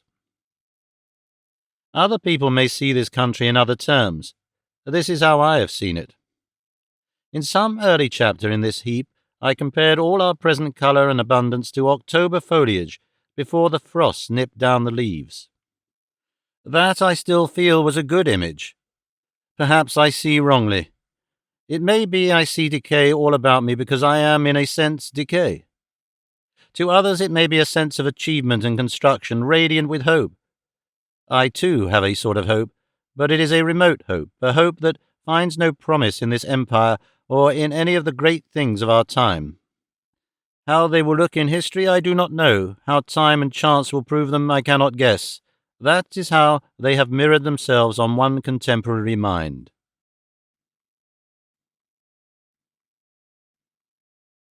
2. Concurrently with writing the last chapter of this book, I have been much engaged by the affairs of a new destroyer we have completed. It has been an oddity complementary alternation of occupations. 3 weeks or so ago, this novel had to be put aside in order that I might give all my time, day and night, to the fitting and finishing of the engines. Last Thursday, X2, for so we call her, was done, and I took her down the Thames and went out nearly to Texel for a trial of speed. It is curious how, at times, one's impressions with all fuse and run together into a sort of unity and become continuous with things that have hitherto been utterly alien and remote. That rush down the river became mysteriously connected with this book. As I passed down the Thames, I seemed in a new and parallel manner to be passing all England in review. I saw it then as I had wanted my readers to see it. The thought came to me slowly as I picked my way through the Pool. It stood out clear as I went dreaming into the night out upon the wide North Sea. It wasn't so much thinking at the time as a sort of photographic thought that came and grew clear. X2 went ripping through the dirty, oily water as scissors rip through canvas, and the front of my mind was all intent with getting her through under the bridges and in and out among the steamboats and barges and rowing boats and piers. I lived with my hands and eyes hard ahead. I thought nothing then of any appearances but obstacles. But for all that, the back of my mind took the photographic memory of it, complete and vivid. This, it came to me, is England. That is what I wanted to give in my book. This. We started in the late afternoon. We throbbed out of our yard above Hammersmith Bridge, fussed about for a moment, and headed downstream.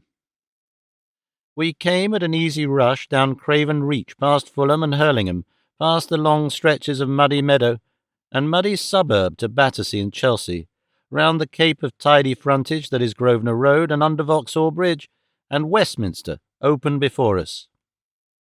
We cleared a string of coal barges, and there on the left in the October sunshine stood the Parliament houses, and the flag was flying, and Parliament was sitting. I saw it at the time unseeingly. Afterwards it came into my mind as the centre of the whole broad panoramic effect of that afternoon. The stiff, square lace of Victorian Gothic and its Dutch clock of a tower came upon me suddenly and stared and whirled past in a slow half-pirouette and became still, I know, behind me as if watching me recede. "Aren't you going to respect me then?" it seemed to say. Not I. There in the great pile of Victorian architecture, the landlords and the lawyers, the bishops, the railway men, and the magnates of commerce go to and fro, in their incurable tradition of commercialized Bladesovery, of meretricious gentry and nobility sold for riches. I have been near enough to know. The Irish and the Labour men run about among their feet, making a fuss, effecting little. They've got no better plans that I can see. Respected, indeed? There's a certain paraphernalia of dignity, but whom does it deceive? The king comes down in a gilt coach to open the show and wears long robes and a crown, and there's a display of stout and slender legs in white stockings and stout and slender legs in black stockings, and artful old gentlemen in ermine. I was reminded of one congested afternoon I had spent with my aunt amidst a cluster of agitated women's hats in the Royal Gallery of the House of Lords, and how I saw the King going to open Parliament, and the Duke of Devonshire looking like a gorgeous pedlar, and terribly bored, with the cap of maintenance on a tray before him, hung by slings from his shoulder. A wonderful spectacle. It is quaint, no doubt, this England. It is even dignified in places, and full of mellow associations. That does not alter the quality of the realities these robes conceal. The realities are greedy trade, base profit, seeking bold advertisement and kingship and chivalry, spite of this wearing of treasured robes, are as dead among it all as that crusader my uncle championed against the nettles outside the Duffield church. I have thought much of that bright afternoon's panorama. To run down the Thames so is to run one's hand over the pages in the Book of England from end to end. One begins in Craven Reach, and it is as if one were in the heart of old England. Behind us are Kew and Hampton Court, with their memories of kings and cardinals, and one runs at first between Fulham's Episcopal garden parties and Hurlingham's playground for the sporting instinct of our race. The whole effect is English. There is space, there are old trees, and all the best qualities of the homeland in that upper reach. Putney, too, looks Anglican on a dwindling scale. And then for a stretch the newer developments slope over, one misses Bladesover, and there come first squalid stretches of mean homes right and left, and then the dingy industrialism of the south side, and on the north bank the polite long front of nice houses, artistic, literary, administrative people's residences, that stretches from Cheyne Walk nearly to Westminster and hides a wilderness of slums. What a long, slow crescendo that is, mile after mile, with the houses crowding closelier, the multiplying succession of church towers, the architectural moments, the successive bridges, until you come out into the second movement of the piece, with Lambeth's old palace under your quarter and the Houses of Parliament on your bow. Westminster Bridge is ahead of you then, and through it you flash, and in a moment the round-faced clock tower cranes up to peer at you again, and New Scotland Yard squares at you, a fat beefeater of a policeman disguised miraculously as a Bastille. For a stretch you have the essential London, you have Charing Cross railway station, heart of the world, and the embankment on the north side with its new hotels overshadowing its Georgian and Victorian architecture. and mud and great warehouses and factories, chimneys, shot towers, advertisements on the south. The northward skyline grows more intricate and pleasing, and more does one thank God for Wren. Somerset House is as picturesque as the Civil War. One is reminded again of the original England. One feels in the fretted sky the quality of Restoration lace. And then comes Astor's Strongbox and the Lawyers' Inns. I had a passing memory of myself there, how once I had trudged along the embankment westward, weighing my uncle's offer of £300 a year. Through that central essential London reach I drove, and X2 bored her nose under the foam regardless of it all, like a black hound going through reeds, on what trail even I who made her cannot tell. And in this reach, too, one first meets the seagulls and is reminded of the sea. Blackfriars one takes, just under these two bridges, and just between them is the finest bridge moment in the world, and behold, soaring up, hanging in the sky, over a rude tumult of warehouses, over a jostling competition of traders, irrelevantly beautiful and altogether remote, St. Paul's. Of course, one says, St. Paul's. It is the very figure of whatever fineness the old Anglican culture achieved, detached, a more dignified and chastened St. Peter's, colder, greyer, but still ornate. It has never been overthrown, never disavowed, only the tall warehouses and all the roar of traffic have forgotten it. Every one has forgotten it. The steamships, the barges, go heedlessly by, regardless of it. Intricacies of telephone wires and poles cut blackly into its thin mysteries, and presently, when in a moment the traffic permits you, and you look round for it, it has dissolved like a cloud into the grey blues of the London sky. And then the traditional and ostensible England falls from you altogether. The third movement begins, the last great movement in the London Symphony, in which the trim scheme of the old order is altogether dwarfed and swallowed up. Comes London Bridge, and the great warehouses tower about you, waving stupendous cranes, the gulls circle and scream in your ears, large ships lie among their lighters, and one is in the port of the world.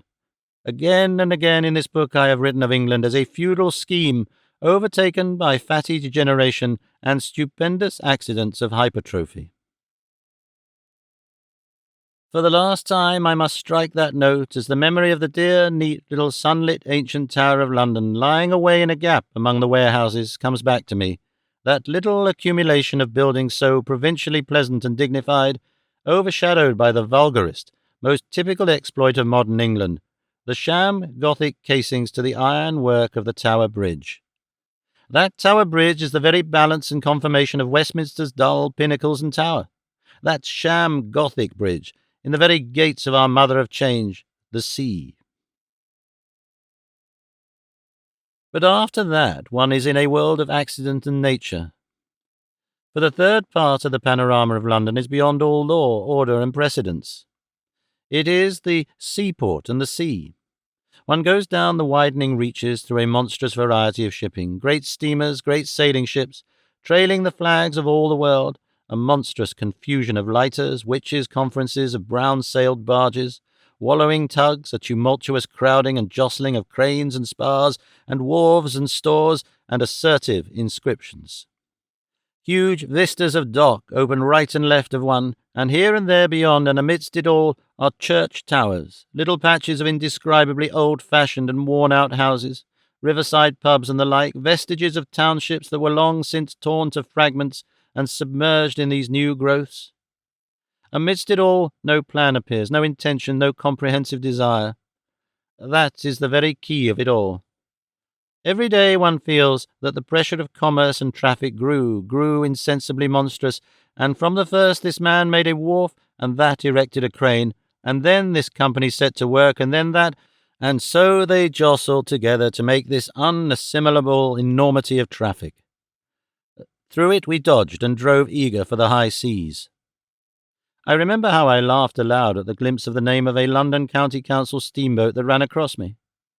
Caxton it was called, and another was Pepys, and another was Shakespeare. They seemed so wildly out of place, splashing about in that confusion. One wanted to take them out and wipe them and put them back in some English gentleman's library. Everything was alive about them, flashing, splashing, and passing. Ships moving, tugs panting, hawsers taut, barges going down with men toiling at the sweeps, the water all aswirl with the wash of shipping, scaling into millions of little wavelets, curling and frothing under the whip of the unceasing wind. Past it all we drove.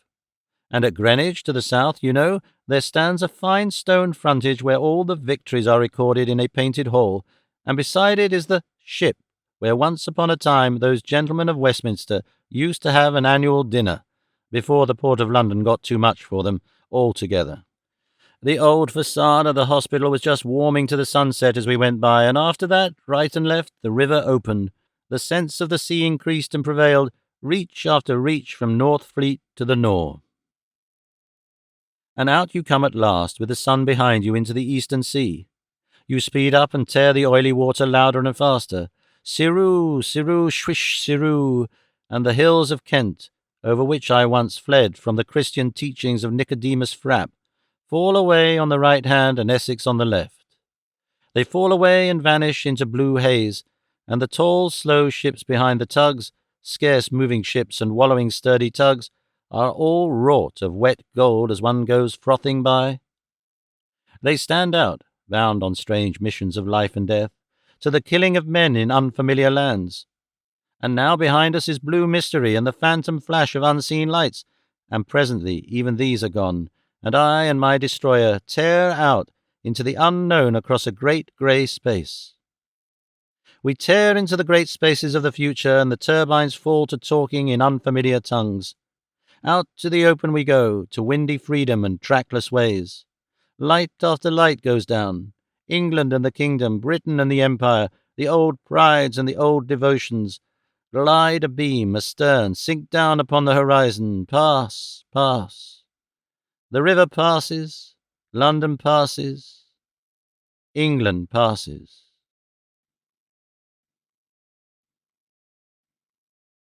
Three. This is the note I have tried to emphasize. The note that sounds clear in my mind when I think of anything beyond the purely personal aspects of my story. It is a note of crumbling and confusion, of change and seemingly aimless swelling, of a bubbling up and a medley of futile loves and sorrows. But through the confusion sounds another note. Through the confusion something drives, something that is at once human achievement and the most inhuman of all existing things. Something comes out of it. How can I express the values of a thing at once so essential and so immaterial? It is something that calls upon such men as I with an irresistible appeal. I have figured it in my last section by the symbol of my destroyer, stark and swift, irrelevant to most human interests. Sometimes I call this reality science, sometimes I call it truth, but it is something we draw by pain and effort from the heart of life, that we disentangle and make clear. Other men serve it, I know, in art, in literature, in social invention, and see it in 1,000 different figures under 100 names. I see it always as austerity, as beauty. This thing we make clear is the heart of life. It is the one enduring thing. Men and nations, epochs and civilizations pass, each making its contribution. I do not know what it is, this something, except that it is supreme. It is a something, a quality, an element one may find now in colours, now in norms, now in sounds, now in thoughts. It emerges from life with each year one lives and feels, and generation by generation and age by age, but how and why of it all are beyond the compass of my mind. And yet the full sense of it was with me all that night as I drove, lonely above the rush and murmur of my engines, out upon the weltering circle of the sea. Far out to the northeast there came the flicker of a squadron of warships waving white swords of light about the sky. I kept them hull down, and presently they were mere summer lightning over the watery edge of the globe. I fell into thought that was nearly formless, into doubts and dreams that have no words, and it seemed good to me to drive ahead, and on and o'er through the windy starlight, over the long black waves.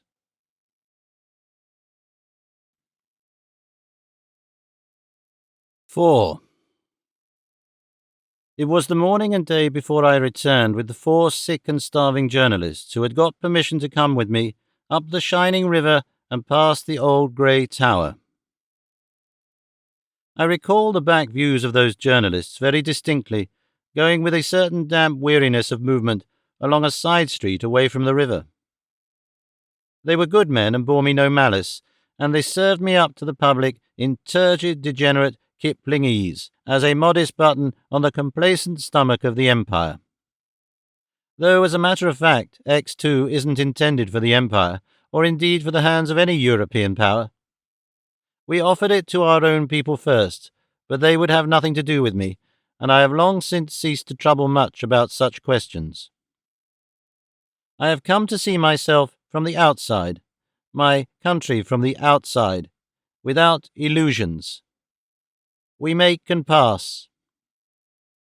We are all things that make and pass, striving upon a hidden mission, out to the open sea.